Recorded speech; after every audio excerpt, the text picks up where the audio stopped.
Illustrator paths or outlines are imported into 3ds Max as a line object or an editable spline. I'll select that, and you can see it's an editable spline or line. And we have all the same tools that we saw in the last few movies. For example, we could go into spline subobject mode and change the kerning or the scaling of the letters and so on. So I'll do that. I'll go into editable spline subobject mode. And let's maximize that front viewport with Alt-W. And if I click on one of the letters, you'll notice that the whole letter will be selected in red. Some of the letters are built out of two splines. Like the K here is actually two splines. Let's say I want to make that K larger than the rest of the letters. Then I can Control select both of those and go up to the Scale tool, select in Uniform Scale. And if we want to scale both of those together as a unit, then we want to choose the appropriate transform center up here.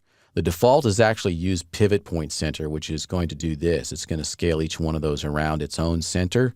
I don't want to do that, so Control Z to undo, and then go in here and choose use selection center, which is the middle button.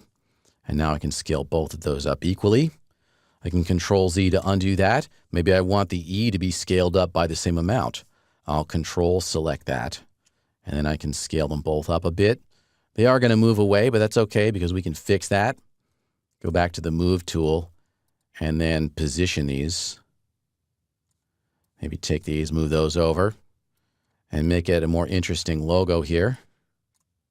Okay, so any of the edits that we could do to an editable spline, we could do here on our text object. Now let's make it renderable and turn it into 3D.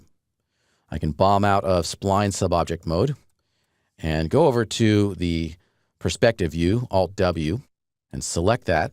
And right at the very top of the Modify panel is a rendering rollout.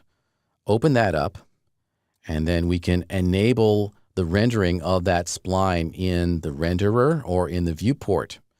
Right now, if we tried to render this object to create an image from the object, then we would just get a black screen. But if we turn on Enable in Viewport, we get some geometry. It's looking kind of strange, but we can fix that. We have the thickness here. I'm going to set that thickness down to something really low, like 0.01 inches. And now when I deselect it, you can see we've got some tubes here. Cool, so let's crank that up a little bit, maybe 0.05 inches. And that will display in the viewport, but it won't render unless we also enable rendering. Select it and turn on Enable in Renderer. And right now, we're using the same settings for both. In other words, when I change these parameters down here, it's going to change how the object is going to display both in the viewport and in the renderer. Pretty cool. And we can still, of course, do all the same editing that we did before.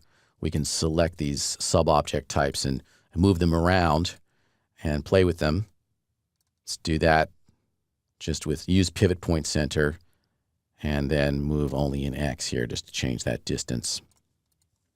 And that's how we can make splines renderable both in the viewport and in a production rendering.